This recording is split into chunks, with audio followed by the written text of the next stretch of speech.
Bien, hoy vamos a trabajar con fuerzas. Lo que vamos a hacer es descomponer las fuerzas en sus componentes en la dirección X y sus componentes en la dirección Y. Para ello, yo he hecho un gráfico en donde he representado una fuerza F1 y una fuerza F2. Lo que vamos a obtener al final, ¿sí?, es la suma de estas dos fuerzas y su respectivo ángulo. Para ello, veamos primero cómo se descompone una fuerza, ¿sí? En este caso tengo la fuerza F1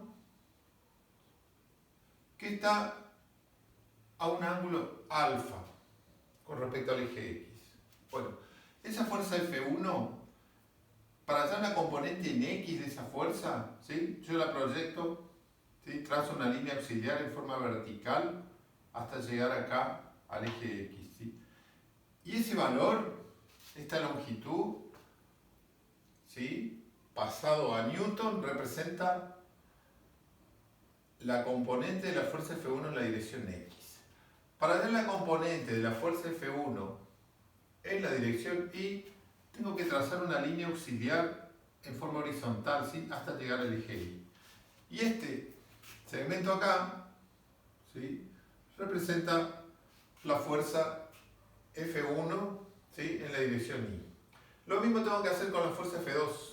Fíjense acá, ¿sí?, la fuerza F2, si yo bajo de donde termina la fuerza F2 una línea vertical hasta llegar al eje X, obtengo la componente de esa fuerza F2 en la dirección X.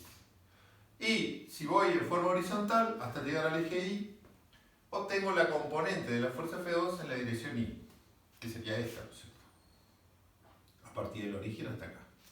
Bueno, como algo notable que podemos ver acá, es que el valor de esta fuerza, fíjense, es negativa, ¿sí?, porque está orientada hacia el eje negativo, ¿no es cierto?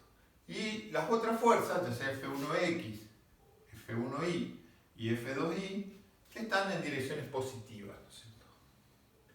Bueno, ¿cómo se descomponen entonces las fuerzas en forma analítica? Para ello, tenemos que plantear la sumatoria de fuerza en la dirección X, o sea, en esta dirección, y la sumatoria, de la fuerza en la dirección Y. Entonces se hace, para obtener en la dirección X, se multiplica F1 por el coseno de su ángulo. O sea, para obtener esta fuerza, acá en la dirección X, yo tengo que multiplicar este valor, o sea, el módulo de F1, por el coseno del ángulo alfa.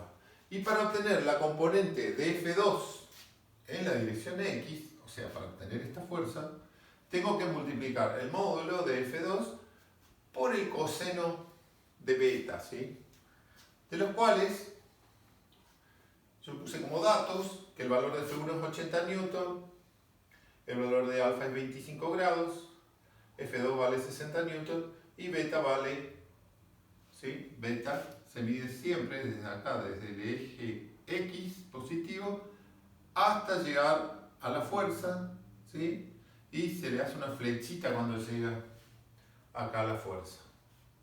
Bueno,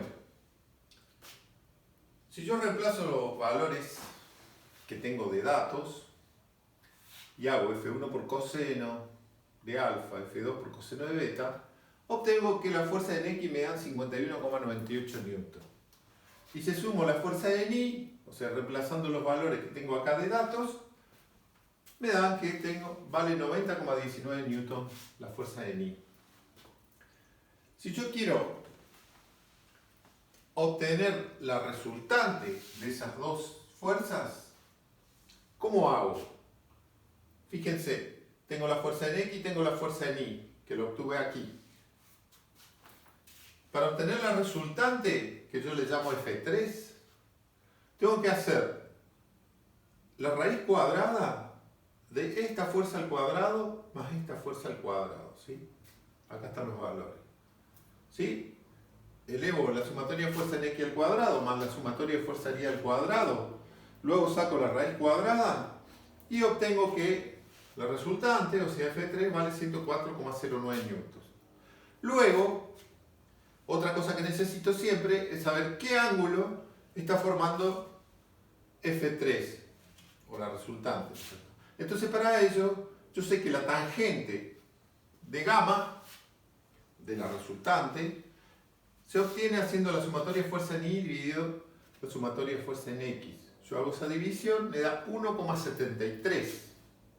Pero eso es la tangente de gamma. Si yo quiero obtener gamma, tengo que hacer tangente a la menos 1 de 1,73, perdón. Y eso me da 60,04. Entonces yo por el método analítico, observen, he obtenido la resultante F3 y el ángulo de F3. Ahora bien, si volvemos a tercer año, donde usamos el método gráfico para sumar fuerzas, fíjense que tengo F1 y tengo F2. ¿Cómo hacíamos para sumar las dos fuerzas? ¿Se acuerdan que llevamos, a partir de F1, trazamos una línea auxiliar, ¿sí? Una línea de trazos, ¿sí? Paralela a F2, ¿no es cierto? Acá. Y a partir de F2, o sea, donde termina F2, llevaba F1, también paralela a F1, ¿no es cierto? Entonces, esta sería la línea auxiliar. ¿Y dónde se cortaban? Yo unía con el origen, ¿sí? Y acá, esto, hasta donde se cortan, desde el origen, eso me da la resultante F3. Y el ángulo gamma, lógicamente, nosotros medido a partir del eje positivo hasta llegar acá a tocar con la fuerza F3. Entonces, me tienen que dar el mismo valor, o aproximadamente, si yo mido este valor teniendo en cuenta una escala, ¿no es cierto? Recuerden que medimos, por ejemplo, cuántos centímetros tiene, medimos con una regla o con una escuadra, y lo multiplicamos con la escala y sacamos el valor de F3, ¿no es cierto? Y el ángulo directamente lo obtenemos con el transportador, ¿no es cierto? Recuerden que el transportador mide los ángulos en el sistema sexagesimal y que siempre los ángulos se miden, o sea, el 0 grado está en el eje positivo. A partir de ahí se miden los valores de los ángulos. Y tiene que coincidir. Si en el método gráfico, gamma me tiene que dar aproximadamente 60 grados, ¿sí? Y la fuerza F3, midiéndola con una regla, no sé, multiplicando por la escala, me tiene que dar más o menos 104,09. Siempre el método gráfico tiene errores, ¿no es cierto? ¿Por qué? Porque nunca representamos exactamente en el lugar la fuerza ni los ángulos. O sea, siempre cometemos errores. Pero si lo hacemos con cuidado, nos tienen que dar bastante parecido los valores de gamma y F3 por los dos métodos. Muy bien, hasta acá llegamos.